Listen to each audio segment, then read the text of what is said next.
All right. I would like to officially call to order the June 16th, 2020 meeting of the Bolton Conservation Commission, and pursuant to Governor Baker's March 12th, 2020 order suspending certain provisions of the Open Meeting Law, General Law, Chapter 30A, subsection 18, and the Governor's March 15th, 2020 order imposing strict limitations on the number of people that may gather in one place. This meeting of the Bolton Conservation Commission is being conducted via remote participation. No in-person attendance of members of the public will be permitted, but every effort will be made to ensure that the public can adequately access the proceedings as provided for in the order. A reminder that persons who would like to view and participate in this meeting while in progress may do so by visiting the agenda on the town website, where you'll find information to call in. A record of this meeting shall be posted to continue our regular practice of doing so. And as always, we will start with a roll call. I am Brian Barabee. Hello, I'm Jeff Bryan. Emily Winter. Laura Stevenson. Rebecca Longbow. Okay. First up this evening, the Bolton Conservation Commission will now open a public hearing regarding a request for determination of applicability under the provisions of Mass General Law, Chapter 131, Section 40, and under the Bolton Wetland Bylaw, Chapter 233, regarding the proposed pool and associated fencing proposed adjacent to the single-family home located at 4 Millbrook Lane. I believe Mitch is present to represent the property owners, but the property owners may also be present. If they are, you can please unmute yourselves and turn your videos on if you would like. Otherwise, you're welcome to have your representative address that for you. Yes, so hi, I'm Mitch. I am a wetland scientist with Goddard Consulting. And tonight I'm representing my client, James Hanoush, the applicant. So James would like to have a pool installed in his backyard. Rebecca, is there any way I can put the site plans up here? I'm actually pulling them up right now, so just bear with me for a moment. Thank you. So the pool is proposed to be outside of the 100-foot buffer zone. Yep, awesome. So yes, do you have the proposed sheet as well? It should be in the same document, I would assume. Rebecca. All right, excellent. So as you can see, there is 4 Millbrook Lane, the house, and the driveway right beside that. The driveway does enter the 100-foot buffer zone, and we're proposing for our construction vehicles to go down this driveway and to go into existing lawn right where it says hoop, and that'll be our construction access path or around the hoop and in between this existing gas pipe, and we'll be constructing the pool in the backyard outside of the 100-foot buffer zone. There'll be a patio outside the 100-foot buffer zone. The only impact to the 100-foot buffer zone will be our construction access, as Rebecca is showing you right there. The wetlands are about 80 feet away from that temporary construction access path, and that is existing lawn where our construction access is. Also, the stockpile area right next to the construction access path is an existing lawn as well. So we are proposing a silt fence go around the construction access path, around the pool, and loop all the way to the house. And yep, so that's the project right there. So if I'm hearing it correct, nothing permanent inside any of the buffer zones, just access through for the duration of the project, after which that is going to be just be returned to lawn, which is what it is currently? Correct, yes. And here's so I'll show you this one first. So here's your ortho overview. Here's the house, pool location in here. Mhm. And then they provide us with a photo of their point of reference, which is the basketball hoop there. And so the access will be going in here, to my understanding. Is that correct, Mitch? Yes, that's correct. The access path will be to the right of the hoop and left of that green pipe sticking out. And then to the left of the hoop, that's where our temporary stockpile area will be. And the construction path will loop to the left behind the house there. I don't have any other questions offhand. Any other commission members have questions about this project right now? All right. Rebecca, what are your thoughts? Do you have thoughts? I do not. My concern was just that at first, some of the patio area and some of the fencing was just inside of the 100-foot. So this was over viewpoint when they filed their permit. I had stated they need to pull everything out. Seeing as they did pull everything out aside from the construction entrance because that's the access off the driveway. They still, obviously, it's jurisdictional to the Conservation Commission. And so we would be able to condition it as such and not have discharge to the resource areas. But outside of that, I didn't really have any questions. Let's see. Is anybody here tonight in the audience to comment or questions for this project?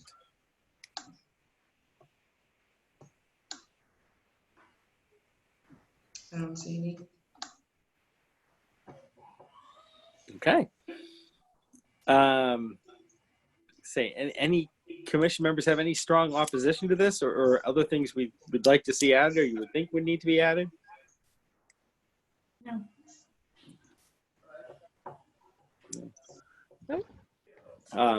Nope. Rebecca, this was an RDA, correct? Correct. So, as always, what do you think is our best finding option in this case? You know, it is a resource area, but the work won't affect it. Mm-hmm. And is that -3 or is that 5? I believe it's -3. -5 is if it is exempt. Yep.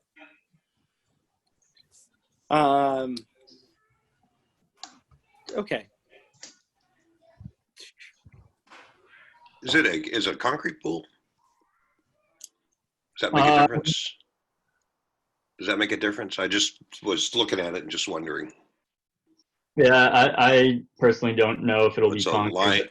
liner or I don't know if that makes a difference, Rebecca, whether it's okay. It doesn't. Done. It's still a disturbance within 100 feet of Okay. the resource area. Yep. All right. That's Yeah. The only thing I can think of if we put our condition in about ensuring proper operation and maintenance, that pool maintenance the pool will not be discharged into or towards the wetlands during any maintenance. But other than that, I don't really have any issues with the project. It seems well thought out at this point. And then do you just want to add the condition and reference their erosion control as well? Just so Yeah. it's memorialized in that sense. And you were proposing silt fence, correct? Yes.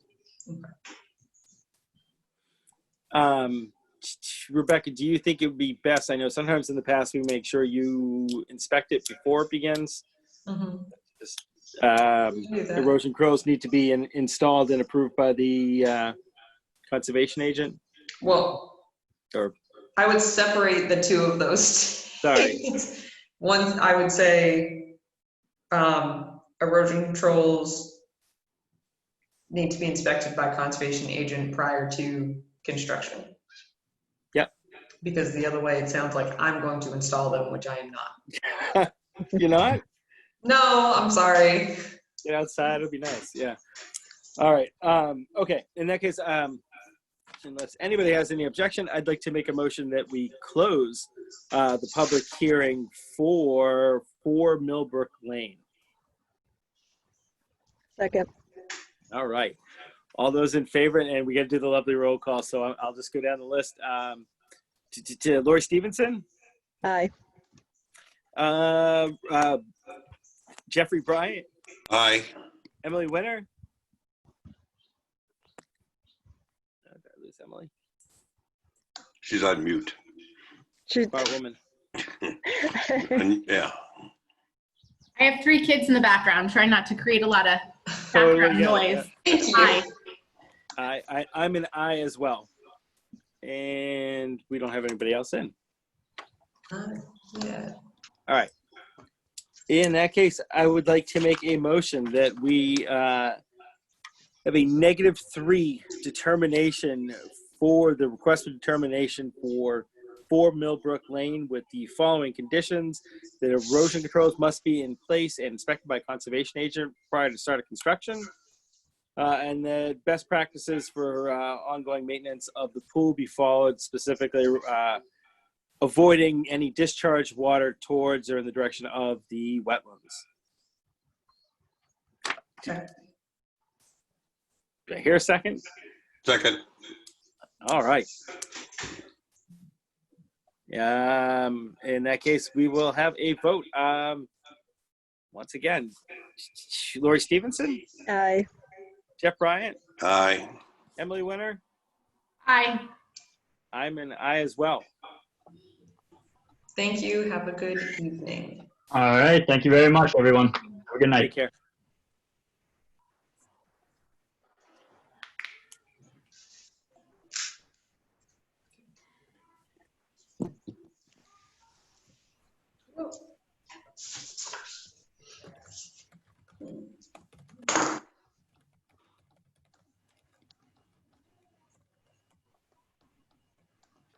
Okay. Are you ready to move on? You can open and I will be catching up. I'm just seeing if I have an electronic version of this one, Gotcha. which I believe I do.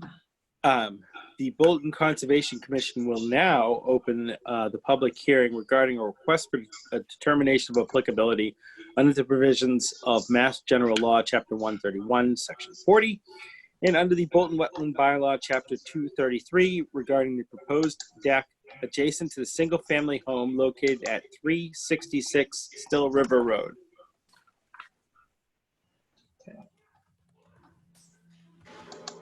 I'm just gonna pull up the site visit photos from today. Perfect. Did everyone get a chance to see the site visit photos? No. Okay, I will be putting them up. So Not. I did. You sent those on an email, right, Rebecca? Correct. Yeah, I Yep. saw those. Okay.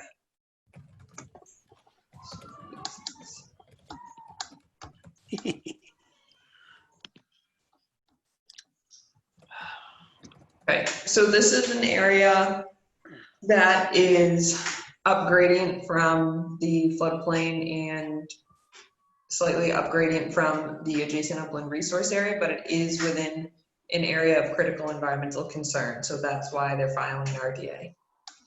This is also an area that is within, there's a chain link fence that goes around the back of the property. And with the orange markers here, those are the stakes of the extent of the footings associated with the deck. And the ACEC is about, I would say, 40 to 50 feet past the swing set here, past the fence, and then it drops down. But the entirety of that area is within the ACEC overlay. So again, it's within a fenced-in area on a landscaped area that's clearly already fenced off. And the fence was there prior to the current property owner owning the property and residing there. And it's not typical of what we see in an ACEC. Normally we see a fence with the 6 inches of space underneath for travel, for wildlife, but since this was already here, it's existing and it's been there for some time, so at some point it was approved. And this is, again, adjacent to the single family home within that area. Okay.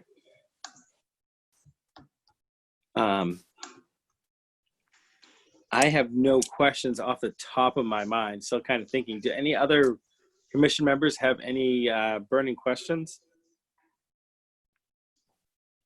Not for me. All right. Rebecca, do you have any other thoughts on this? Concerns? Anything you're not seeing in the RDA that you would normally like to see in an RDA for a project like this? No, everything, they put a good description. They included an overview of the house, and then I went out and saw what was physically there as well. And the only thing would be to just review, like I said, the ACEC, but because it's within a fenced-in area that doesn't have the typical standards that we see, and it's been there for some time, I don't have a concern with it. Is anybody in the audience this evening here to comment on this project?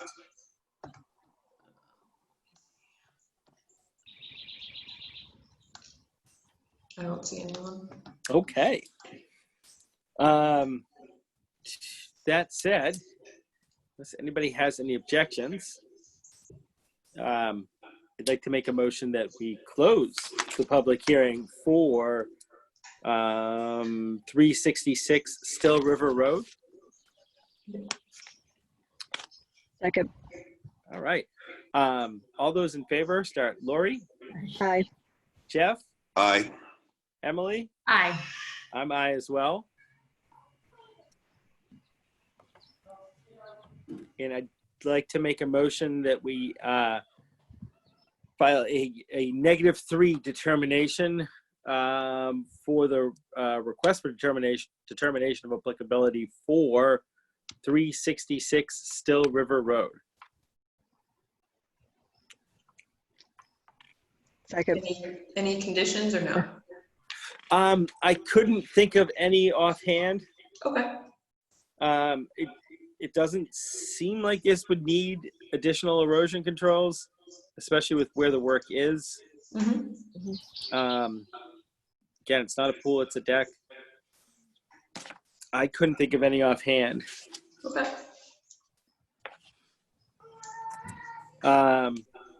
So I guess the motion was out there. Did it get seconded? I second it. All right. Good. So I guess all those in favor say aye, and we'll once again start with Lori, Aye. Jeff, Aye. Emily, Aye. and I am an aye myself. Thank you, and have a good evening, Stasha. Thank you, guys. Bye, Sasha.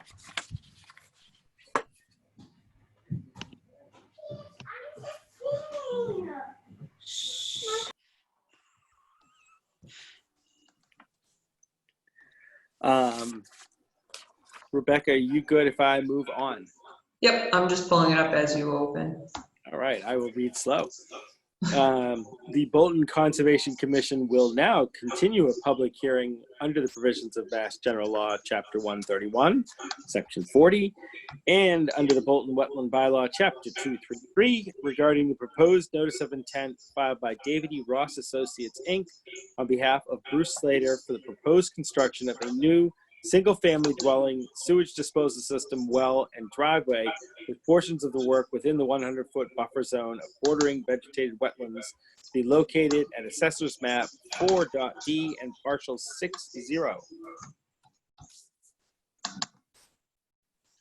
Not as quick as I thought I was going to be. All right, I'll read slower next time. Oh, that's the letter.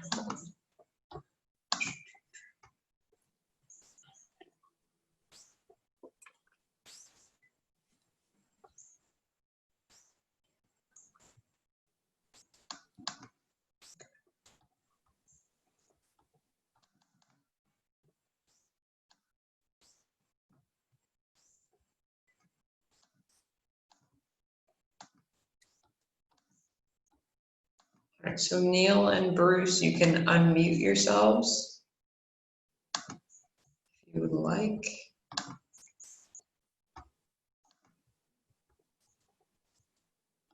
So at the last meeting, the commission requested information on the number of trees to be removed. And in addition to that, the area being mitigated and the calculation associated with that. So basically looking at what is there now and then what is being proposed to be disturbed, and then comparing the two in terms of whether it be stormwater, ecological value, etc. So what I have up is the amount of trees to be removed. Then they have populated it specific to the species of tree, number of trees total that were 6 inch in diameter breast height or greater. They also included the proposed area of disturbance within each of the benchmarks of setbacks from the resource area. And then they basically state where the mitigations are and what that will consist of. So the commission is basically left to establish whether or not this constitutes as full mitigation for the disturbance within the resource areas under both the bylaw and the Wetlands Protection Act. Our bylaw is the version that states that it needs full mitigation within the adjacent upland resource areas.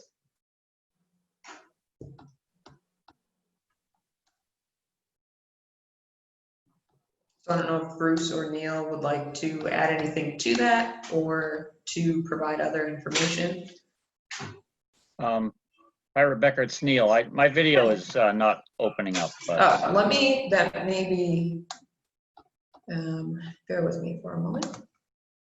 not that you need to see me, but Rebecca, are they going to replace these trees that they cut down? Is that the thought? Yes. Okay.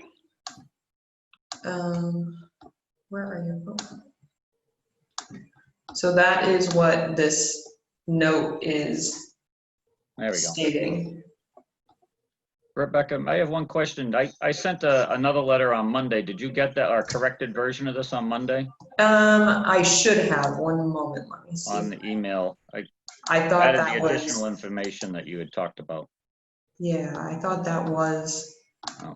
that version. I could be completely wrong though, so just bear with me. It'll say at the top of the letter, revised on the June 15th, or in italics next to the date. Okay, let me just see here. So if you, while I'm looking for this, Neil, if you just want to verbally go over what the letter states, I think that would be beneficial. Okay. Good evening. The tree count that I had there's a total of 29 trees of 4 different varieties or species. Many of them are not very large. They're mostly, in the 8, 10, 12 inch range in diameter.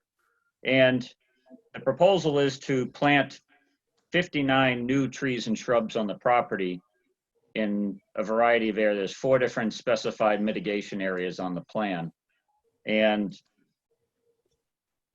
the 59 plantings are more shrubs than they are trees. So ultimately we have a ratio of 2 to 1 from what's being removed to what's being replaced. And the reason we went with shrubs rather than trees is when you have a 3 to 1 slope, as we have proposed on our design, going from the leaching system towards the house, we're trying to choose shrubs that will kind of stabilize that steep slope right away. Plus, you don't really want deep-rooted trees near the leaching system because their roots will reach out and grab into those stone trenches, and that won't work very well. So, there's a variety that we have specified on the plan for shrubs, include rhododendron and juniper and some others, plantings that will have some value to the wildlife as well in the area. So the ratio again is 2 to 1 for what's being planted versus what's being removed. the calculations are, we try to, minimize, as you can see on the plan, as much as we can on the disturbance. We're utilizing the existing driveway all the way down to the point where we turn in towards the house. So that disturbance within the 25 foot is basically just some minor grading of that existing driveway already that's there, that's near the lower left pond on that plan. And again, that's just some minor grading to allow that turn into the driveway. We also proposed that the driveway between or around the back of the house where it turned into the garage, that be surfaced with pavers rather than some impervious material like concrete or pavement, to allow that any stormwater to bypass through the driveway rather than sheet flow off of the driveway in the direction of the wetlands with velocity. So that was another effort the owner was open to make sure we try to control erosion and any of those things that could damage the wetland area. And there are a few trees proposed. Again, on a slope like that and putting the house at the bottom, putting any trees that are going to grow tall or at some point could be at a risk if they start leaning towards the house. So I heard numerous times recently that trees leaning towards the house, insurance companies are getting tougher and tougher on, providing proper insurance in those situations. So again, shrubs is a better choice on the sloping areas. The trees are down on the opposite side of the house or beside the house, where it's safer for them to grow. That's the correct letter, Rebecca. Thank you very much. Yep. And the other efforts that we implemented into the plan is all the roof runoff will be collected and directed towards the roof recharge trenches that are proposed along the foundation. Again, off the impervious area, just trying to slow it down, get some recharge before it goes into the groundwater and ultimately in towards the wetland. That's a quick summary of what we've added or provided you, the supplemental information that you requested. Okay. Any questions from members of the commission offhand seeing this? I just have one, I am, okay. Yep. I just Okay. have one comment regarding the plantings. Are we asking that they are native species? We can. That's typical. Okay, I just was running around looking for my book here. Because rhododendron isn't native, right? So that just sparked a red flag in my head. That's why I was running around trying to find my book. But I would just personally like to request that native species are planted on the property when we're replacing whatever's being taken out, trees, shrubs, because that will ultimately benefit the wildlife as opposed to non-native species. Right.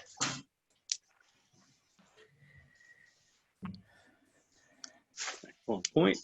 I guess I would ask the applicant, would that be an issue if we were to add that to the conditions that to go with native species? That the amount of trees and for shrubbery is okay, but it needs to come from native stock or native species? I don't have personally, this is Neil Gorman. I don't have an issue with that, but just wasn't too many shrubs out there. So replacing trees with shrubs, rhododendron is just provides a nice, winter long green and, a fuller block of view or whatever. So from the environment, Gotcha. If they want us to use something other than rhododendron, then we'd be glad to ask the commission prior to planting what they prefer. That's open to me. That's fine. So what we typically do is we don't suggest species, we'll say a native shrub. And then the applicant can pick and choose that on their own, or at least that's typically what the Conservation Commission's done. What a typical condition is also is that the shrubs being in the mitigation area or remediation areas that are planted have to go through a 75% success rate over either 2 years or 2 growing seasons. Those are typical conditions as well. That's expected. I'm aware of that. So But it sounds like your client and the applicant would be amenable to planting native shrubs versus rhododendrons. Sure. Yeah, again, we provide a list just as a recommendation, but if you want those to be substituted, that's okay. There are some rhododendrons that are native. I'm just looking at my list. Yeah. So I don't have anything against rhododendrons. I'm just asking for something that's native to New England.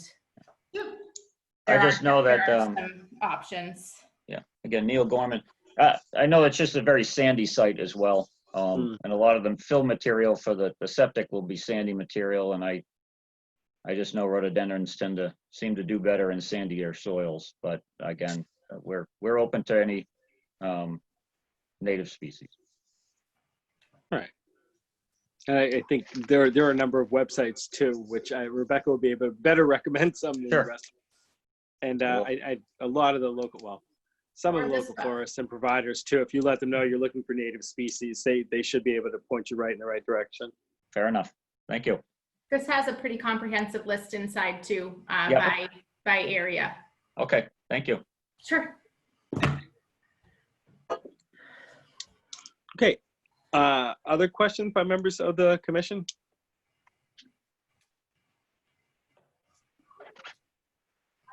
All right. Rebecca, any of your thoughts on this project or the update to it? Nope, I'm just looking through the core regulations. And so the adjacent upland resource area regulations, just to ensure that we're touching all the bases. But like I said, if the commission feels that it is fully mitigated on site, then that's suitable. Other than that, I don't have further questions. Is there anybody in the audience this evening for that has questions for this particular project?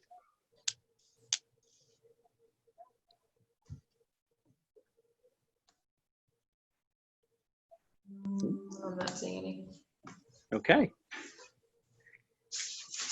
All right. If anyone has anything to add? I'd like to make a motion that we close the public hearing for, I'm sorry, I said lose my notes.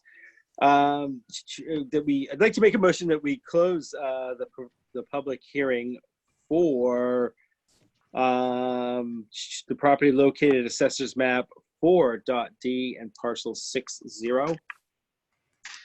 Do I hear a second? Second. All right. All those in favor of closing, hopefully we're all in favor of closing at different times. So all those in favor of closing, we'll start with Lori. Aye. Jeff. Aye. Emily. Aye. And I'm an aye as well.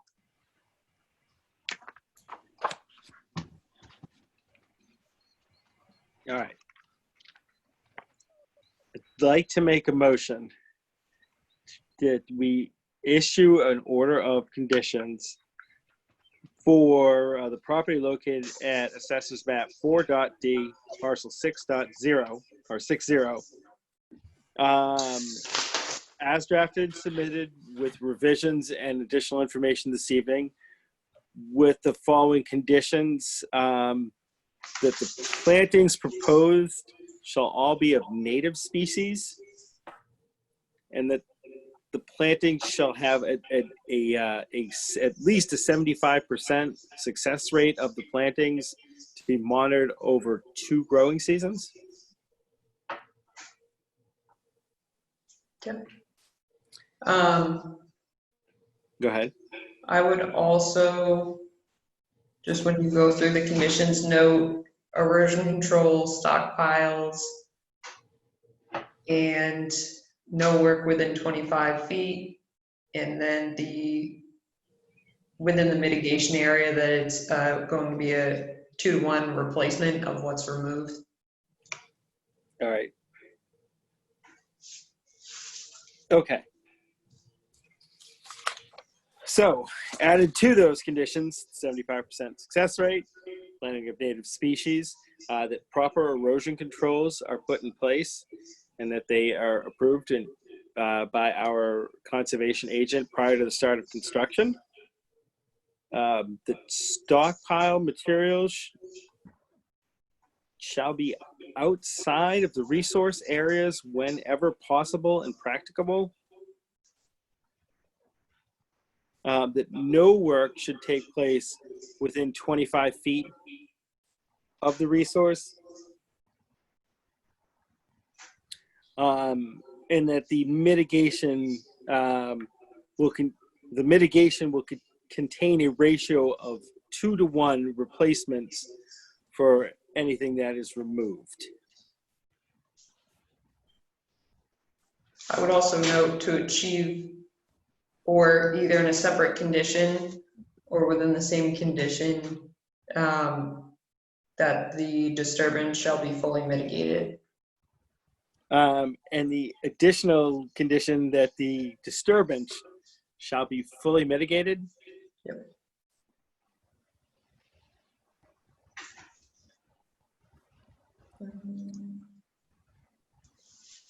And I And then think if the commission would like, I can wrap in what they're proposing for the roof runoff to be as the drywall. stated in their most recent revisions. So that's memorialized in the conditions as well. That would be excellent if you could add that as well.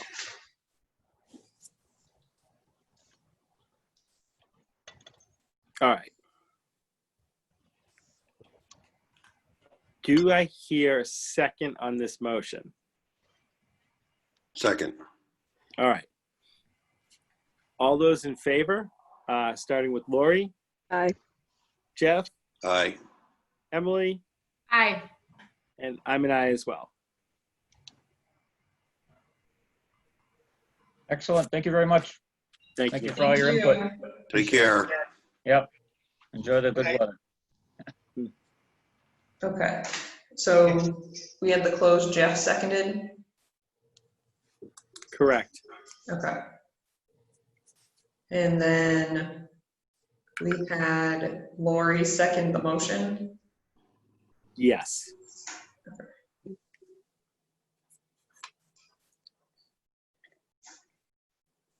Okay, so I will draft that order of conditions and then I will get it ready for the commission to sign. And as soon as they sign it, I will notify you, Neil, and then you can let me know, or Bruce. I typically copy you both on the email.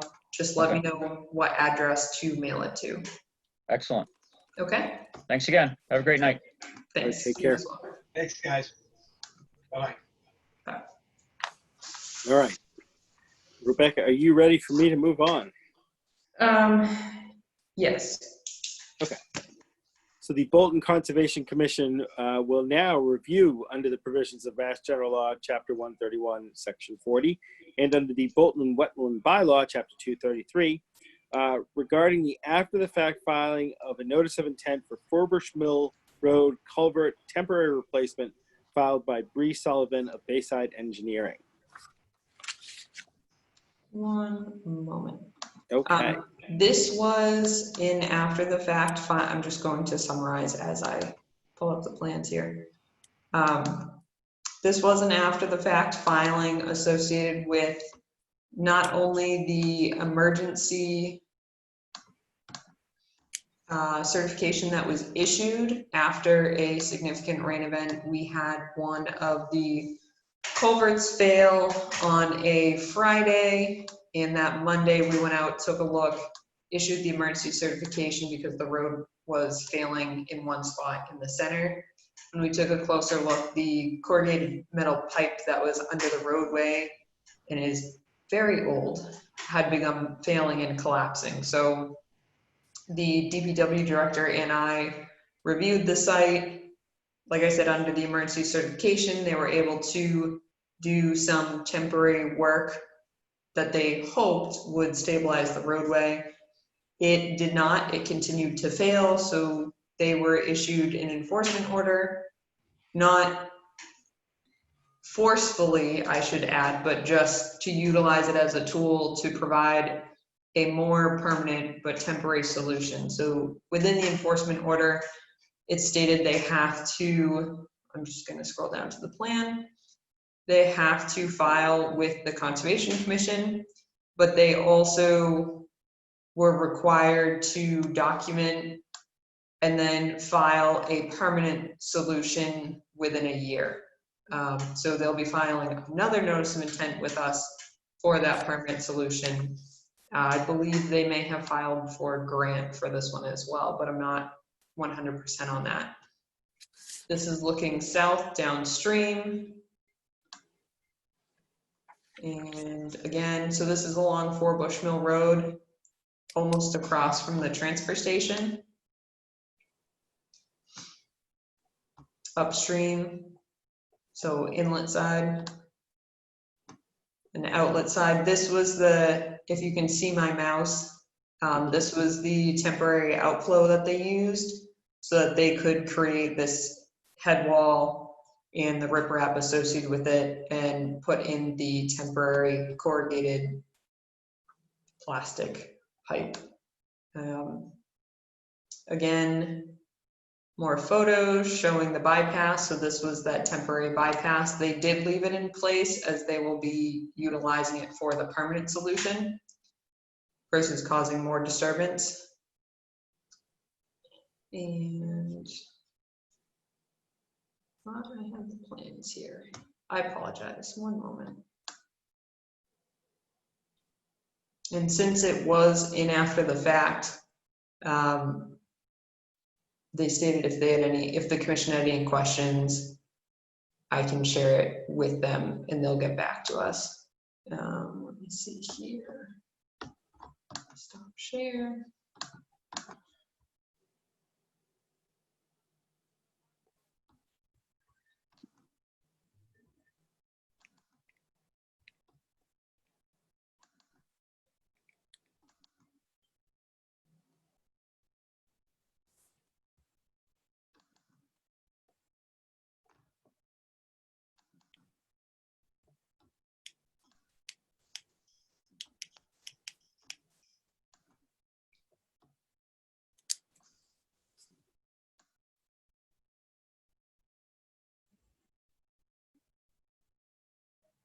So I believe I only have the hard copy, unfortunately, of the full plan. So I do apologize for that.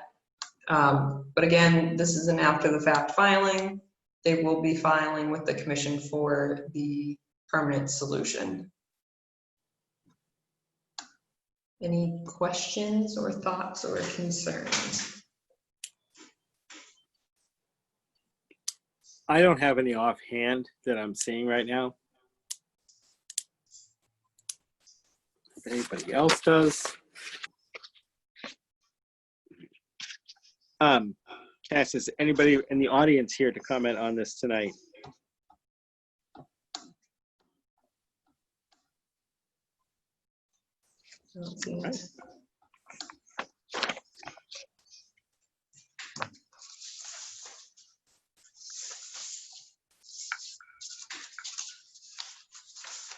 Right. Nobody's here to comment. Rebecca, do you have any concerns with the after the fact filing as it stands, as it's been received? I don't. I was happy to see that the water is flowing more steadily than it was in the past with the failing culvert. Also, there's not a significant amount of silt coming through like there was as it was failing. It was seeping through the failure, which was causing a deposits, but small enough that they would wash out after a significant rainstorm. Yeah. But so this is a good temporary solution, but like I stated, they're well aware that it will need to be permanently resolved by next year. I will say the water looks really clean too. Yeah, That's pictures too, which is nice to see sometimes. it is very nice. All right. So barring any other concerns, All right. In that case, I'd like to make a motion to close and accept the after-the-fact filing of the notice of intent for the temporary repair of Furbish Mill Road culvert by the Department of Public Works. Second. Second. All right. All those in favor, starting with Lori, Aye. Jeff, Aye. Emily, Aye. and I'm an aye myself. Great.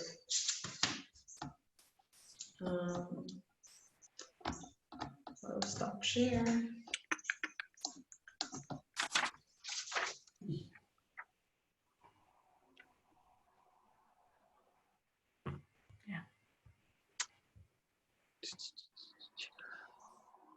Rebecca, Yes. when you are ready, Mhm. do you want to give us a quick update on the Miles Conservation property? Oh, yes. So I sent the language to you. I'm comfortable with it regarding the conservation restriction language, along with any minor tweaks if we have any review by council that says we need to make a couple tweaks here and there. And as long as there's no significant changes, I was comfortable with the language. It's following a conservation restriction model that we typically see. It doesn't allow for anything that we don't already allow, or excuse me, it does not allow for anything that we do not allow currently on our property. So it's relatively uniform with the rest of our parcels. Did you say you were waiting to hear back from council for any tweaks, catches, watch outs, stuff like that? So the representative from the Bolton Conservation Trust had shared with me the day of our last meeting, the most final language for the conservation restriction. I need to know from them that that is their council's final version. And then I will take it to our council for final review. And then I believe it is then turned over and the final steps take place. But they need the confirmation from the Conservation Commission that we're comfortable holding the conservation restriction. Yep. So we should, well, in theory, we'll take a vote whether to accept it or not. Yep. And it's not, we're going to take a vote contingent upon anything, just that we would take the vote to accept it. I would probably say contingent upon council's final review and approval. Okay. All right. Anybody else have any thoughts, questions, or comments on this? All right. In that case, I'd like to make a motion that we vote to accept the conservation restriction on the Miles Conservation property off of Bear Hill Road, adjacent to the held property.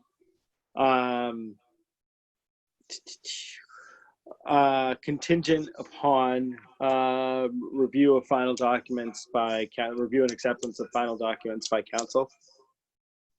All right. Do I hear a second on that? Second. All those in favor, starting with Lori? Aye. Yeah? Aye. Emily? Aye. I am an aye as well. Great, thank you.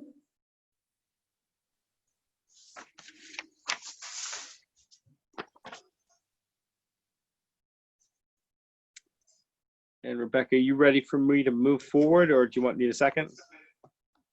Nope, I am ready. I'm just pulling up the plans for the next one. All right. In that case, the Bolton Conservation Commission will now review under the provisions of Mass General Law, Chapter 131, Section 40, and under the Bolton Wetland Bylaw, Chapter 233, regarding the after-the-fact filing of a notice of intent for the restoration of work specific to 175 Fox Run Road, filed by Hancock Associates. One moment, I will, oh no, you're already unmuted. You're welcome to summarize if you would You guys can like. hear me? Yes. All right. My name is David Cowell. I'm a wetland scientist and ecological or restoration specialist with Hancock Associates. Here tonight on behalf of Mark and Linda Peters. They're on the call. I think they're on tonight as MP. I was just. Yes, I just unmuted them. Oh, outstanding. Okay. I don't know that they'll have any comments. I'll lead the presentation, but it at least affords them opportunity. So this is an after-the-fact notice of intent filing.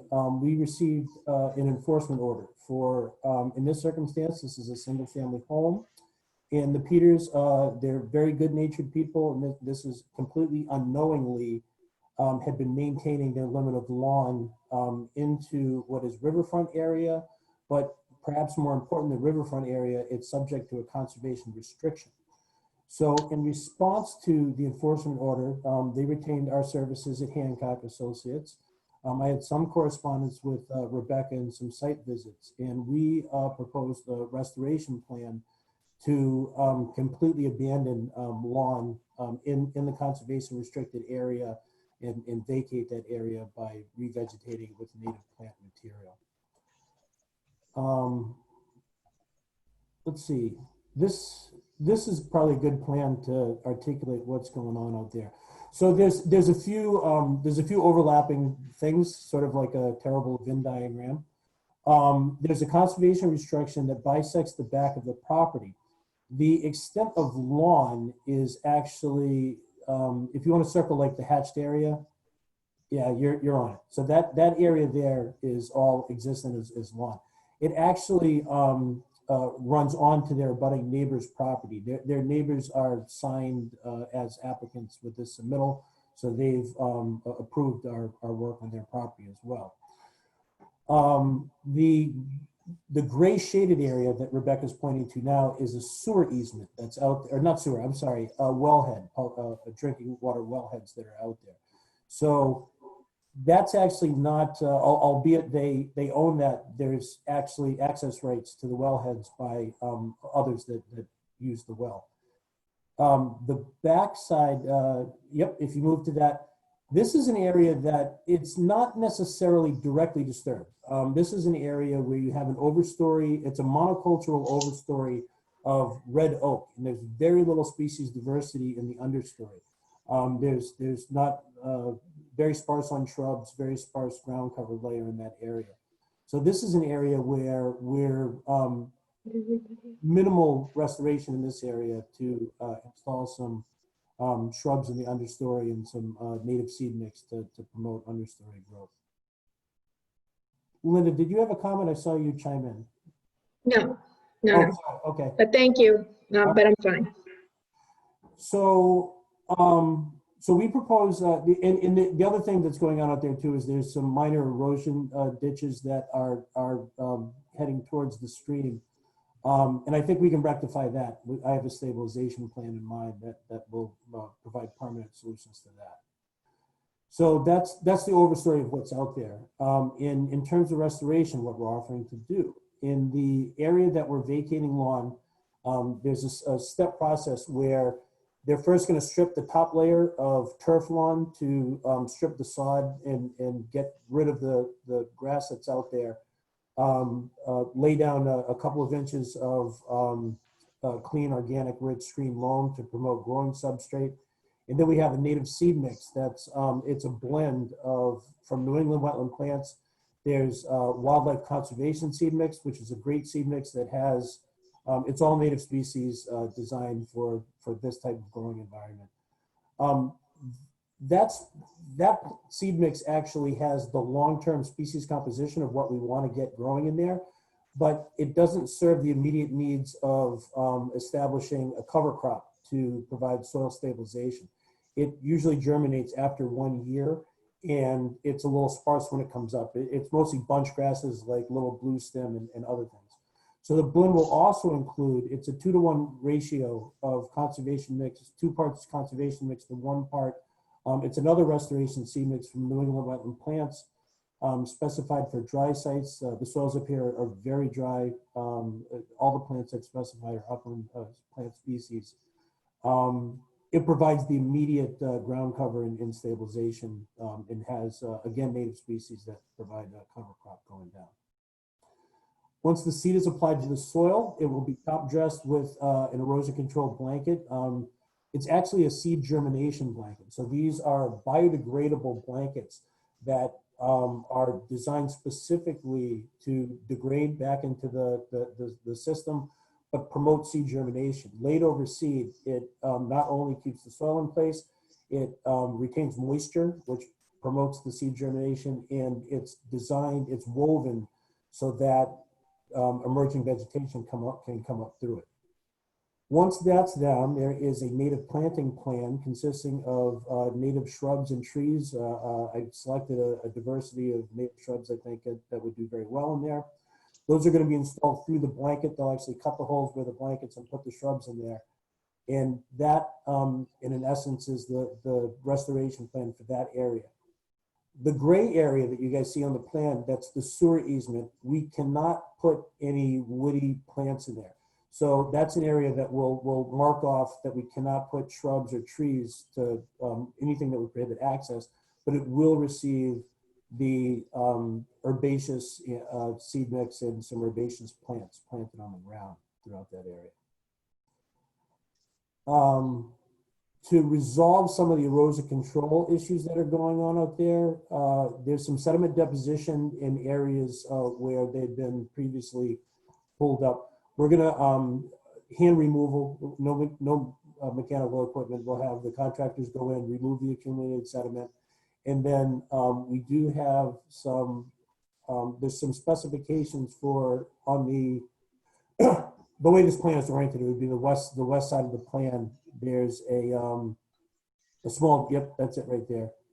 There's, at that location, there's two tiny 4-inch stormwater drains that daylight there. And it's creating a channel that's actually going into the conservation restricted area and depositing sediments. So this is an area where we're going to do it's sort of a vegetated swale that will redirect the drainage and hopefully provide a permanent solution to that issue. And that's it in a nutshell. We do have your conventional sediment erosion controls. At the toe of slope with the lawn where the actual ground disturbance is occurring, there's a silt fence that would go in that would encompass that area. And I think that summarizes all of the finer points. And with that, I'll answer any questions. David, I have a quick question. Yeah. This silt fence on the plans is showing basically the toe of the slope from the house, and then it levels off again and then drops to the brook, correct? Right. Yep, okay. So, and the reason I put it there, that's sort of, you've been out in the field, you've seen where the limit of their current fence is, and their current fence is in sort of bad shape. But that will be, that's where the ground disturbance is occurring, where there's actually stripping the soil, putting down, and you saw that there were some gullies that were already occurring out there. So we definitely want those in there. Down gradient of there, I'm not concerned about, we're not really doing any earth disturbance. We'll apply seed at the surface, and I picture the guys will field rake it in to maintain ground contact, but they're not actually disturbing the soils or applying anything out there. And then what about the basically channelized erosion that was going down to the brook from that toe to along the top of the slope here basically, and then dropping down to the brook? Oh, they do. I think that we did. I don't think my engineer carried the detail on the plan, but I think that that area is. We were going to backfill that with native soil. Just to, it really is just to fill the voids in the gap and get some seed mix down on that to vegetate. Yeah. So I guess just to clarify my question, are you proposing any erosion control in that area when you're doing that work, or no? No, we're not. But conservatively, if you want, we can tack in a either fiber rolls or I think silt fence would be overkill, but we could tack in fiber rolls at the down gradient side of the ditch, just long enough to backfill it to grade with some clean screen loam. And this is really like guys with a couple of wheelbarrows to backfill it and then put seed mix down on it. It's not a really big surface area, but that we're happy to do that. Okay. Yeah. Thank you. Sure.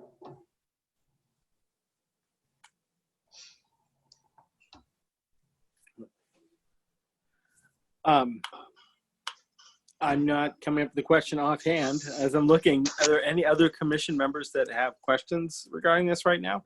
I guess time frame. I mean, we're obviously going into drought right now and then into summer. Is this a fall project? I would imagine executing this, yeah, probably in the fall. So in terms of time frame, and this is completely circumstantial, and this is the Peters situation, is that the house is on the market for sale, and they have a tentative sale agreement. Can you remind me the date, Linda, please? The closing is July 20th. July 20th. So even if this isn't executed, you know, again, as you mentioned, Summer, and with as dry as things have been, I don't expect that these guys are going to irrigate this going in. So my recommendation would be sometime in August, probably, to put it in.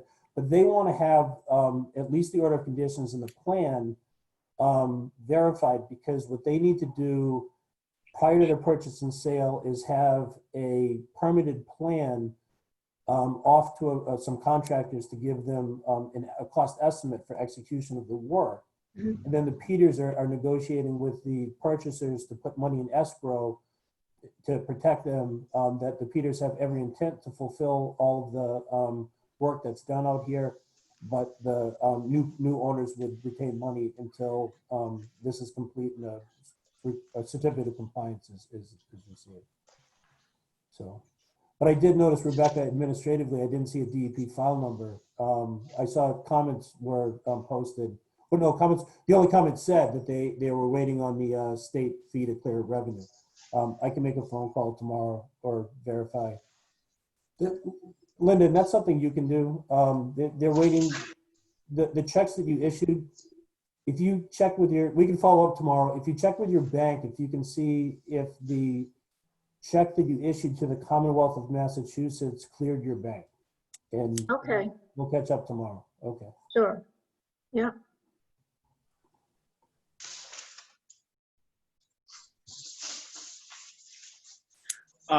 Other questions from commission members? Okay. Rebecca, any additional thoughts that you have? My concerns are just that well, first, thank you, and I am happy to see that a contract has been carried out to bring forward a restoration plan to finally get this into compliance. We understand under the circumstances of the pandemic during the spring, which you were hoping to get done, and some pushback or some miscommunication between you and your prior, the individual who was out on the property during when this violation occurred. And I understand all that, but at the end of the day, the goal of the commission and obviously of the applicant, and it's in their best interest to get this work done, to get it accomplished so that it's in compliance. So when you are selling the house or when you are doing other work, it's not a holdup. My concern was, but it sounds like they've addressed that, is ensuring that this gets done, where if you have funds in escrow, that in itself, I think, speaks to that insurance. I think it also is beneficial to set a date of when this work absolutely needs to begin, whether that be at the end of August, so you have the whole month of August to sort of wiggle around with the dates. I wouldn't, and that's starting the work, that's installing erosion controls, that's, you know, getting everything laid out. And then, so then that really brings us in the beginning of September to get it planted. And I don't want to go through or see this go through another planting season where it's not done, because that would be unacceptable. I don't feel that's going to occur because of the funds in escrow, but those are my concerns. I'm happy we have the plan now. Once the order of conditions is issued, obviously it's documented and recorded at the registry of deeds, so that's also another lien. But that's my concern, is just making sure we have that date so we can add that into the order of conditions to say execution is to begin August 2020, and just conditioning it so that we're assured that this is going to begin at that time instead of waiting another growing season. Because we may have a flare up in the fall, as everyone's saying. So Yes. I'd rather ensure that this is in place and moving forward. But that's absolutely valid, and that's what I try to specify in most of my planting plans. I haven't had time to deliberate with my clients but it's, I mean, we could talk about it now. Mark and Linda, do you know, did you have, how fast were you looking to put things in the ground? My professional recommendation is along the same lines of Rebecca, would be to initiate plantings in seed application in August, and have August and September to work with. I think by mid-September to late September, you're sort of at the tail end of the growing season. And even with the application of seed mixes in the late summer, you're not expecting the erosion control blankets that are down will hold the site stable through winter over snow cover.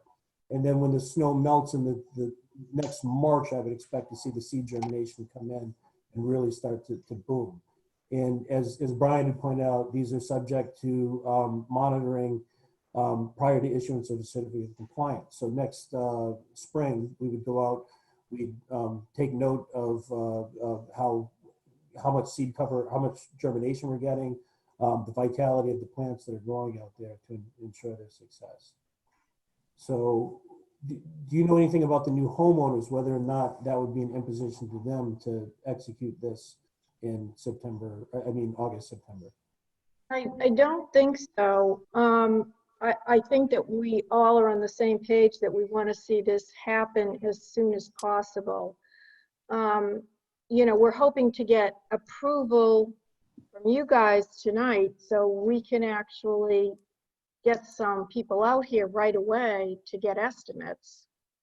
We want to have those estimates as soon as possible, and then we would start work as soon as possible. I mean, I think it's something that would only be fair to the new homeowners. I'm sure they want to get this done and get past it so that they don't have to worry about this. We certainly want to get past this because we're going to have money in escrow. So that money is not going to, be released to us until this is done. So I think it's in everybody's best interest that this gets done yesterday, basically. Yeah. So, you don't have to worry about us dragging our feet with that.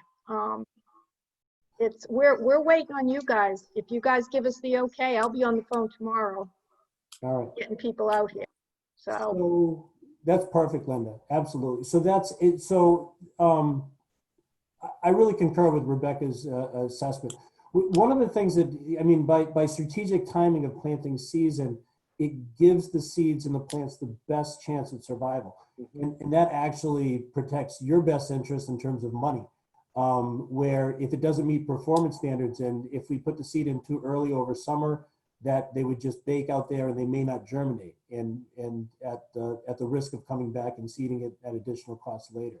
So I really think that August, September, late summer, early fall planting gives it the best opportunity of success, and that's really what you want. Is that's just added insurance that this is going to succeed. Okay.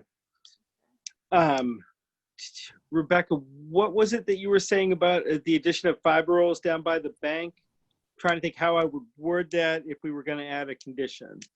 I would probably just state it that way. I would say, let me see where we are. I would say within the 100-foot wetland buffer zone, down gradient from the toe of the slope associated with the grassed area. No, that's a lot. We can, I'm trying to help too. Contractors shall install fiber wall, or I don't know what you call them, if you call them straw wattles or fiber rolls, sediment controls in erosion gullies that are specified to be, they're specified to be backfilled and seeded, and may not be in place until seed germination results in 75% cover or greater is a typical performance standard. Mm-hmm. It's very wordy. I'm sure you can. You could probably say as referenced on plans in note 15, because it does isolate these areas specifically. Right. Okay. So sorry, I just want to float an idea. I mean, again, we can deliberate over the plan. So administratively, the hearing cannot close because we don't have the issuance The of number. file number. Yeah.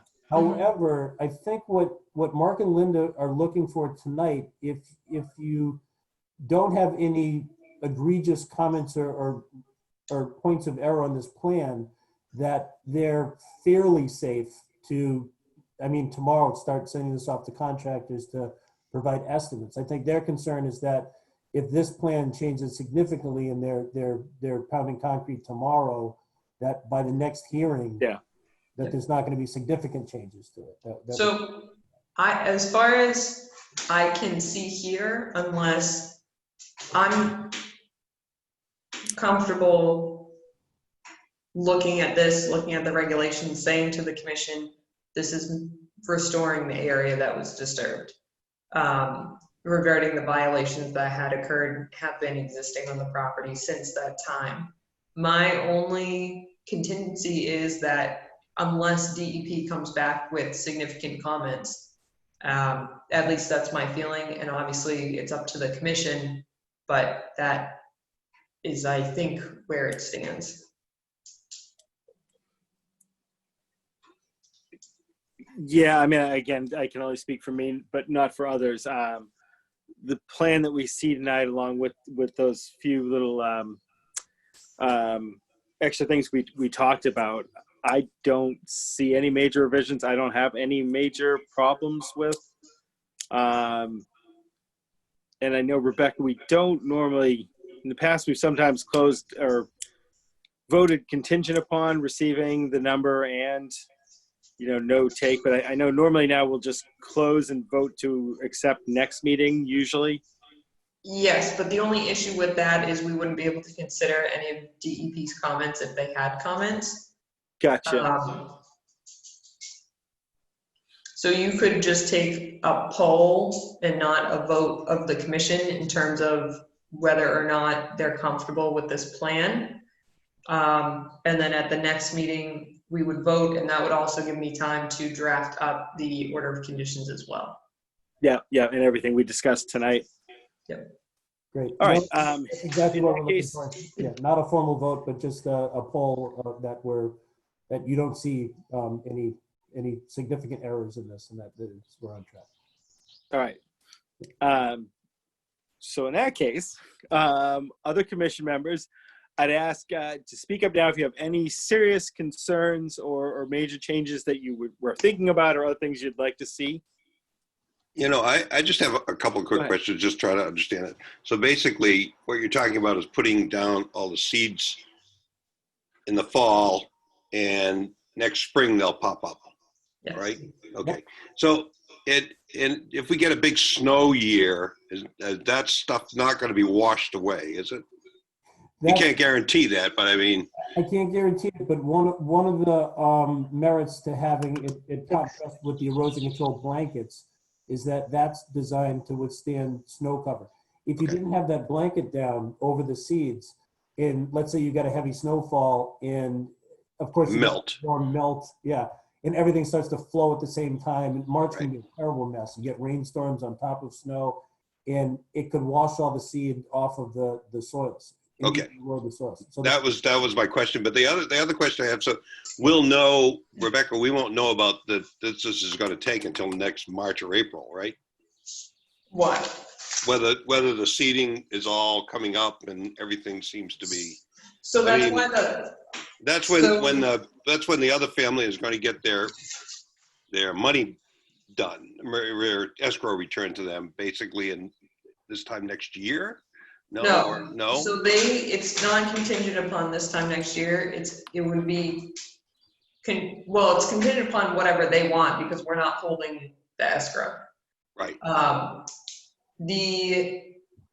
What our certificate of compliance issuance is contingent upon is the stabilization of the site being fully restored, which is specific to, typically anyways, 75% success rate of the planted species, and then the vegetation that comes up. So they would need to have a wetland scientist or a botanist. I don't know if they're going to keep Dave.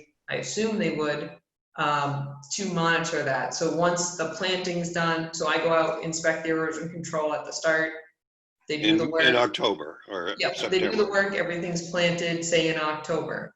We get a monitoring report at that time. It goes through the winter, early spring, we get another report. And then once there is leaf out and basically proof of the success rate, which will probably be later spring, we get another report. Typically, it's over 2 growing seasons, but the commission has the ability as well, and has in the past stated 2 years. So again, that's all things that we would put in the order of conditions. Okay, I just wanted to make sure that I clarified that, because it looks like they're closing in July, but we're gonna do the work in October. Right. You know, and then I don't know whether the new owners are gonna be responsible if things fail, how that works, but you've explained what needs to be done in the. Yep, so Yeah, just so you know, the new owners are not responsible for anything. We are responsible solely for getting this work done and paying for it. Okay. right, Okay, so until I'm supplied with an affidavit showing proof that there's a new resident there, they are the individuals, they being the Peters, are on the enforcement order. They were the individuals who were on record at the time, who are the property owners, so that's who we issue the enforcement order to. Okay. It is then their responsibility as the property owner if those violations need to be reflected otherwise. Okay. But that's a civil matter then. Okay, so I understand that now. I just wanted to make sure that I knew what we were talking about here. So, Yeah. Learning situation. Good questions, good questions. Okay. I just want to, if you don't mind, clarify, just to make sure we're on the same page, that since the closing is on the 20th of July, and they need to hold back a certain amount of money for this, we need an estimate by then. Yep. So what is the likelihood that we will, you will definitely have approved this plan, and that we will be able to, get an estimate that reflects what it's going to cost, so that we Sure. So you can get an estimate based on this plan at any time, but obviously you want an approved plan to ensure that this is the exact work that has to take place. So I do appreciate that. The commission, as it sounds like this is going, would continue, if they so choose, to the next meeting date, which they will also determine at the end of this public hearing segment. And our meetings are typically the first and third Tuesday of each month. But in this case, June 30th is basically within the first week of July, if you're looking at the calendar, as strange as that seems to describe. So it may be that the commission decides their next meeting is going to be on June 30th, and that's when this will be addressed, so long as we have that DEP file number, which you can call and double check. I'll look and see if it's updated on the database as well.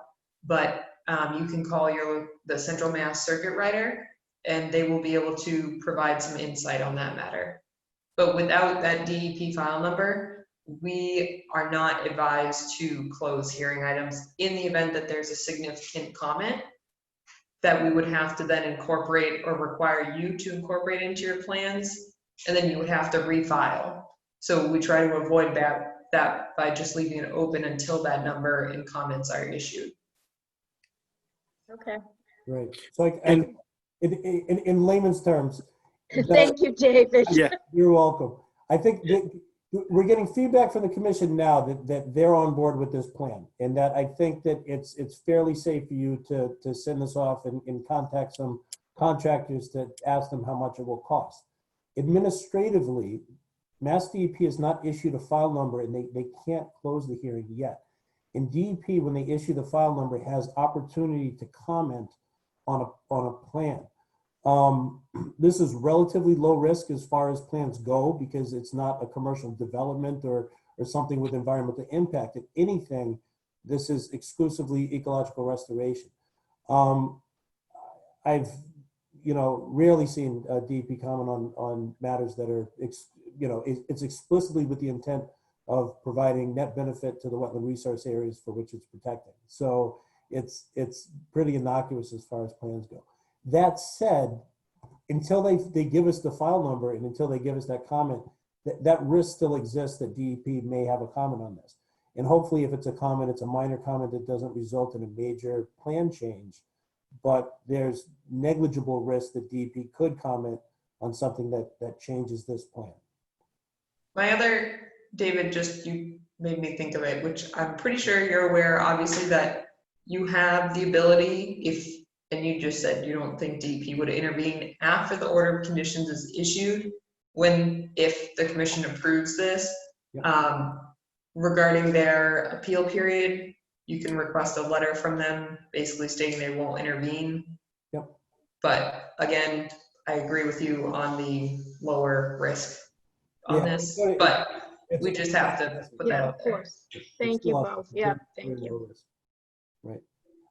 I had a situation in Waltham where the commission closed the hearing and issued the order of conditions before DEP had opportunity to comment. They said they would intervene unless we went back to the commission and requested an amendment to the order of condition and have that condition modified to their liking, at which point they said that they would redact their intervention. And so there's all sorts of weird, Yeah. All right. Good. So that said, we can leave you with an informal vote tonight, which we can try to take. A poll. A poll. I'm sorry, not a vote. A poll. Just to hopefully assure you, and we'll find out in a minute, if everybody's relatively on board with the plan as it stands, basically pending to hear from DEP. And this is a lovely public meeting, so you'll at least have that. That informal poll recorded. So that said, I'd like to ask the members of the commission, with the conditions we've discussed tonight added, and providing that we get a DEP number with no additional comments from which we need to be concerned, would you, in theory, be able to approve this plan as submitted at our next public hearing? And I'll start with Lori. I have no issues with this plan. Okay, Jeff? No issues. Emily? No issues. And I have no issues currently as well. Great. So now that said, we can't continue it till the next public hearing unless you give us permission to. So is it okay if we continue it until our next public hearing? Yes, please. Okay, continue. perfect. Thank you. All right. In that case, I'd like to make a motion that we continue the public hearing for 175 Fox Run Road till our next public meeting, June 30th. At Rebecca, is there an open time right now? At 7 p.m. Do I hear a second? Second. All right. All those in favor? Lori? Aye. Jeff? Aye. Aye. Emily? And I'm an aye as well. Okay. Thank you. And please do call the circuit writer, and I will look online as well to see if it's been issued or if it will be issued by the end of the week. Additionally, the meetings will be held via Zoom still throughout the summer, potentially throughout fall as well. So it will be nice and easy. The agenda will be uploaded to the website, typically Thursdays just after noon prior to the meeting. So you can find login information there. Okay. Great. Thank you. Thank you.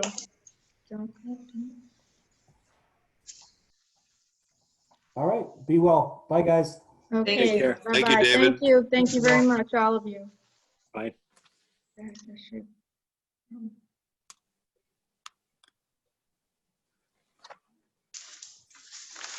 Right. Rebecca, Yes. when you have a moment and are ready, do you want to give us an MVP update? Sure. We have, submitted our action grant as of 2 o'clock this afternoon. So that is very exciting. Our planning grant report will be up on the town website under conservation and then again under the climate adaptation page. So there is a draft report currently in its place. There shouldn't be too many significant changes, but we were waiting until after we submitted the action grant to be able to focus our time and efforts on that.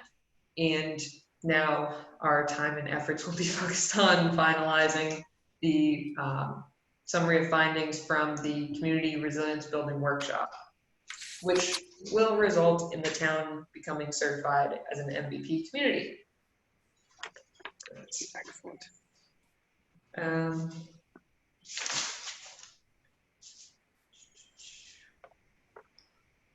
All right. That was it for that one. Good.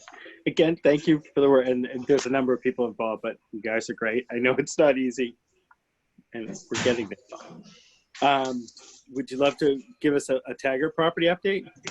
Sure. All right. I've received some comments about where do we find information. We've posted it on the town website for a significant amount of time under Taggart Acquisition Project. Under the conservation page, it's also under current projects. We have been before the Board of Selectmen many times discussing this item with advisory and just with Board of Selectmen. We have also been talking at conservation commissions about this information.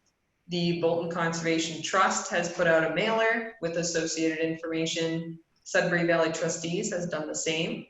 They have both sent out emails to their mailing lists that are associated with Bolton residents or abutting residents.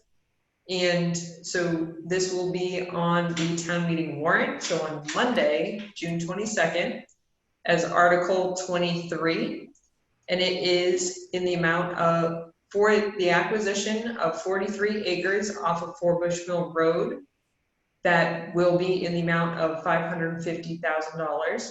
We will be applying to the land grant, and we also will be applying to the MAPC Accelerated Climate Resiliency, along with others to, if necessary, to assist us with the acquisition costs. Both of those are reimbursement grants, so we do need to allocate those funds, and that's why it goes to town meeting.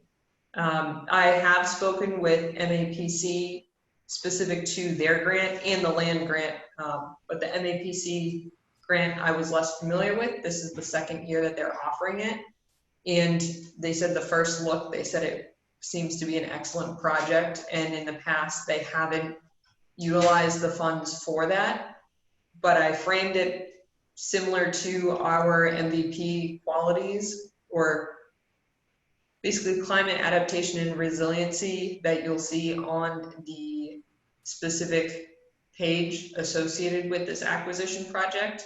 And after seeing that, they said it would be an excellent project for the funding. So to me, that says we're competitive for that grant. So that's why we will apply for it, so long as we have the votes at town meeting, and then we have the ballot question approved through town election the following Monday. I have one question. Yes. We had talked a while back about the last time the town purchased conservation land. Mm-hmm. Is there any money in a pocket somewhere that has been acquired over the past few years to offset the 550, or are we looking for the total 550 at town meeting? So we are looking for the total 550 at town meeting. Yeah. That, but the Conservation Commission has the ability to utilize, and they've already authorized it, but I would say if the vote is for, then we would reapprove the use of the conservation fund for the purchase. And that is, I think, in the amount of $31,000. Yeah. So that would just offset the cost. Minimal, but yes, absolutely. With and again, that's why we'd be looking at the grant, and we already have them drafted for the land MAPC. There's a community forestry grant, which is more competitive, but still making sure that we're doing the absolute most that we can to offset that cost. Because that's really the only negative thing about, or conceivable negative thing about the acquisition. Are you talking at town meeting? Well, I believe Brian is talking at town meeting. Brian, so you'll talk. I will be present at town meeting. Yeah. Typically, they Yeah. do like board members or chairs to bring forward the articles, but I will certainly be there as backup, and Brian and I will review information and notes prior to that event. We do have some slides, which I emailed you probably last Thursday, that are also up on the town website. And those are the slides that we're proposing to use. The moderator obviously has the ability to remove them or reduce the amount of slides, but they are summary slides. One does show the financial impact regarding, I did speak because I knew that would be one of the major questions about what the cost is, how it would impact tax revenue, or what would be the loss, and then how the taxes would be impacted over time. So all of that's under wonderful, straightforward visual. I spoke with our accountant, our treasurer, our tax collector to try and get all of this information in a user-friendly form so that we can get all that information out there so that it's clear, it's transparent, and there's very little confusion, to the best of our ability anyways. You got the postcard. It was very nicely done.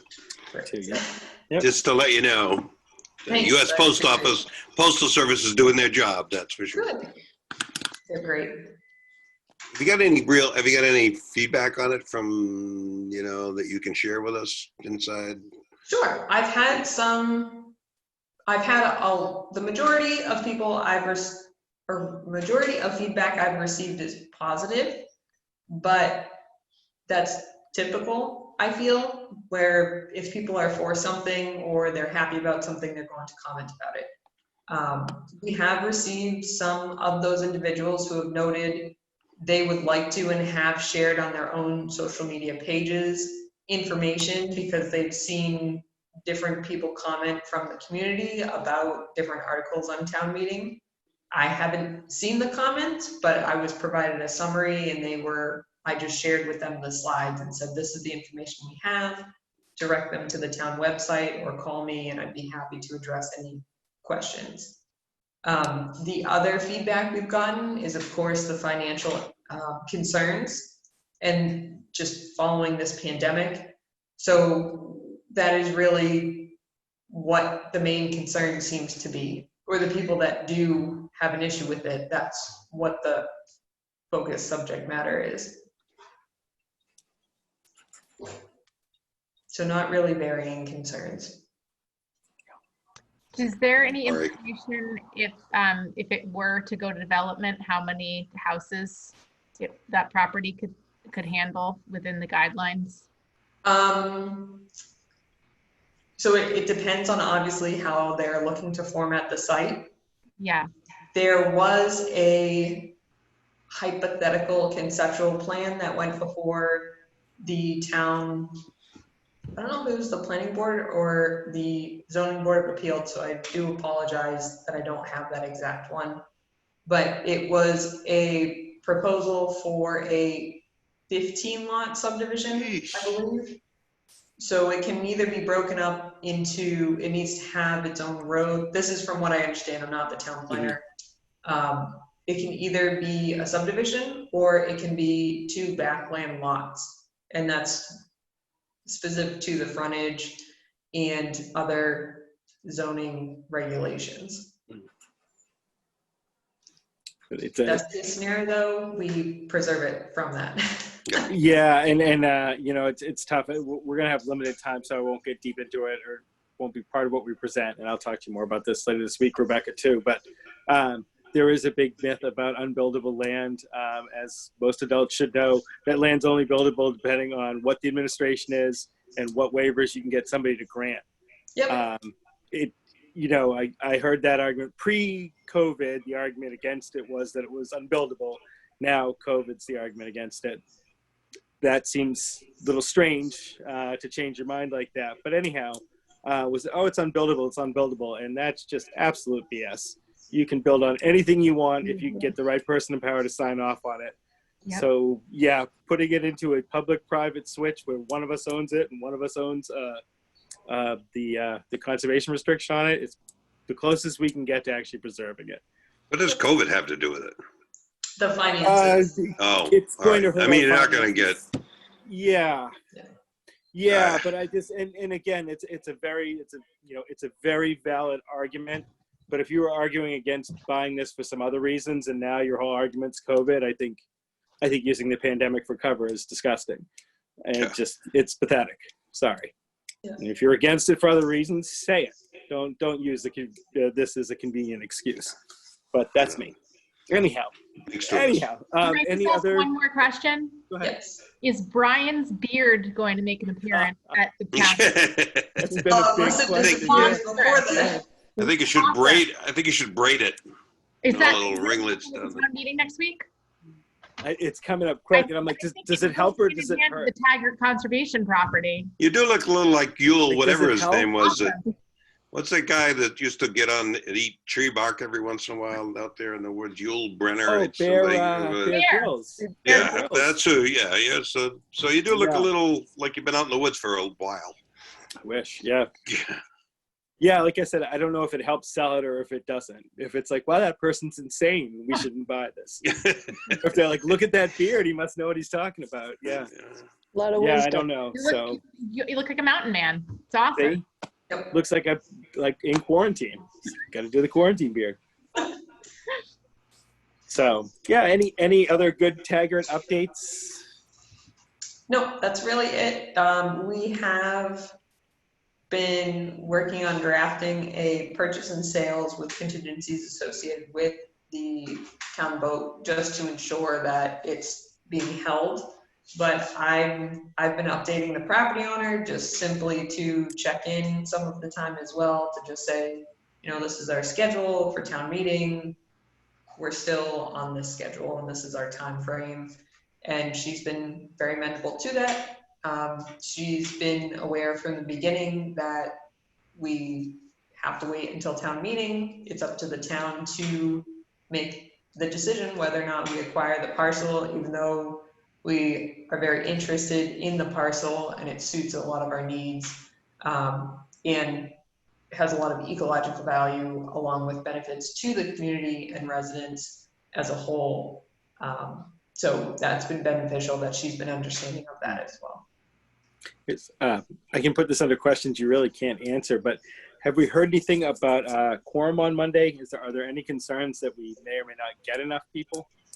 I know nothing. All right. I would call Yeah. town hall because they may have a better understanding of that, but I'm not sure. All right.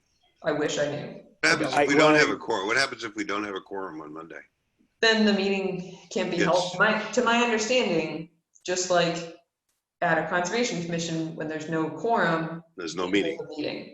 I don't know, because of the tight timeline, what it takes to reschedule a meeting, et cetera. That would be a question for the town moderator or the town secretary, town administrator. But please show up to town meeting. I was gonna say I'm not sure what happens They're because working on- we had to push it back. Our fiscal year ends a week afterwards, so if we don't have a budget in place, very bad. Yeah, and they really are trying their best to work on policies and procedures that will allow this meeting to continue in a safe manner. So please show up. They're doing their best to ensure that. So please act on it. All right. I know our thousands of loyal viewers will show. I'm hopeful. Yes, I hope so. I have to admit, I did not have a chance to look through the minutes from last time, and I actually don't think we have a quorum of members who were at that meeting. We don't, so we can table that until next meeting. Yep. Do you want to give us an update for Tom Denny? Yes, so we actually have a few items under Tom Denny. Ellie from Tom Denny Nature Camp, which is held under the Bolton Conservation Trust. And we have been gracious enough to host it on the town property without any cost or fees to them. And they have been willing to assist us when time allows on projects on the Bower Springs Conservation property where the camp is hosted. So I will ask the commission of a few things. One, to authorize Tom Denny Nature Camp with their policies and procedures as approved by the Board of Health, contingent upon receiving a camp permit.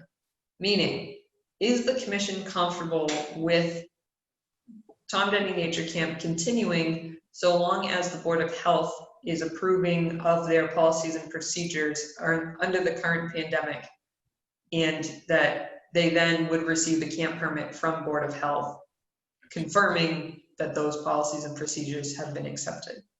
That's sort of part one. Part two is there is no more than 14 vehicles to be parked in the Bower Springs parking area. I did an assessment of all the parking areas at trailheads across all the conservation properties at the request of the Board of Selectmen. And currently, the parking area can only fit 14 vehicles. That's including the camp staff who will be parked there. The other item is, I have two other items, that the camp is needing additional tent locations or emergency shelters from rain as a backup to Collin Camp the day before, after conversations with both the camp director, Ellie, and Board of Health, the Shogun Board of Health, Jim. They have they've stated that the tents are a requirement and they can only have as many campers as are suited for the tent, meeting all the policies and procedures for the emergency shelter. What I had inquired to Ellie was a couple things. Is one solution to that is to reduce the number of campers if the commission isn't amendable to increasing the number of tents on the property for camp. They obviously would not like to do that. And the existing mode area that was approved by the Conservation Commission area near the stone wall that was approved in the fall for this camp season would be suitable to hold the tents. And the tents are the white tents that they've had every year, but now they'll need 2 versus the 1. Or excuse me, 3 versus the 1. So they'll have the one that they always have, and then 2 potentially in the field if the commission's amendable to that. They've also stated that there is enough room within the main trail to put the tents, but I don't know how the commission feels, and those are what their inquiries are. Their other inquiry is if the commission is approving of them holding camp there and therefore approving of the additional tents in the mode area or within the main trail, that they will begin to set up and train their staff on Sunday, June 28th. I got you. Okay. So do you need to repeat anything? I'm going through in my head. I guess for me, as far as allowing the Board of Health to sign off on their procedures, I think that makes sense. I don't think anybody's more qualified than the Board of Health for that. Yep. The tent increase, I mean, if they have to have it, again, it's such a good use of the space as far as education goes and outdoor education, and working with the folks at Tom Denny. Yeah, they need to have 3 instead of 1. I'm fine with the tent increase. I'd say not on the main trails. I'd keep it off of that area. As far as the starting Sunday, I don't have an issue with that offhand. Were those the 3 big ones? I'm trying to think what else came up in that, Rebecca. Well, the other one was parking. Should Oh, they yes. be limited to just how many, they can commute together so other people can use the area also? I thought they parked down on the field last year, didn't they? No, only 2 vehicles are allowed to Okay, park all right, down right, in the I camp for understand. emergency. They Right, did park down there, I think, for orientation, but no one is supposed to be Okay, parked. now I understand. Now that I think back on it, I did. There were only 2 cars there in case there was some sort of issue. Right. Okay. Yeah. But And then for the location of the tents, so not on the main trail, but is that, I guess my question is, and this is hopefully unlikely to come up, but in the event that when they review the previously approved mow area that was approved for mowing, and the tents don't fit for whatever reason, is it okay for them to still put them in the field? they're not permanent, right? Yeah, No. they're Yeah. temporary for the week, right? Yeah. Yep. Yeah. Yeah, no problem. As long as they clean up afterwards, right? Yep. Yep, no problem.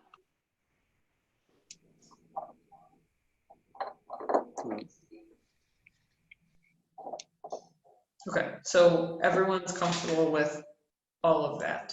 So they can, I'm just clarifying so that we have it Please. memorialized. Please do. So the commission's comfortable with Tom Denny Nature Camp hosting camp this year. Yes. They contingent upon receiving a camp permit from Board of Health. Aye. Yes. You are comfortable with the additional tent locations so long as they're within the previously approved mode area and not within the main trail. Yes. And that you were comfortable with them beginning work Sunday, June 28th, 2020. Correct. Yes. Yes. And the other question, which I apologize, I forgot to inquire before, they asked if they could post their policies and procedures on the property, and I didn't see an issue with that so long as it's not obstructing any of our regulatory signage. So, Sure. no issue. Okay. I don't have an issue with that. Great, thank you.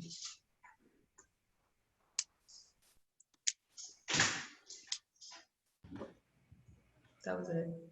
All right. Anything else this evening? I don't believe so. I did receive an inquiry for another individual who would like to intern for the Conservation Commission for about 40 hours. So again, volunteer based. But I advised them to send me their information and then I could forward it to you for review and potential projects, but I have yet to receive their information, but that may be something that's coming within the next meeting or two. Great. That's it. All right. Anybody have anything else fun and interesting to add? Okay. In that case, I would like to make a motion that we officially adjourn the June 16th, 2020 meeting of the Conservation Commission. I will start with, do I hear a second on that? Second. All right. All those in favor, starting with Lori Stevenson, Aye. Jeff, Aye. Emily Winter, Aye. and I am an aye as well. Wonderful. Thank you Great. all.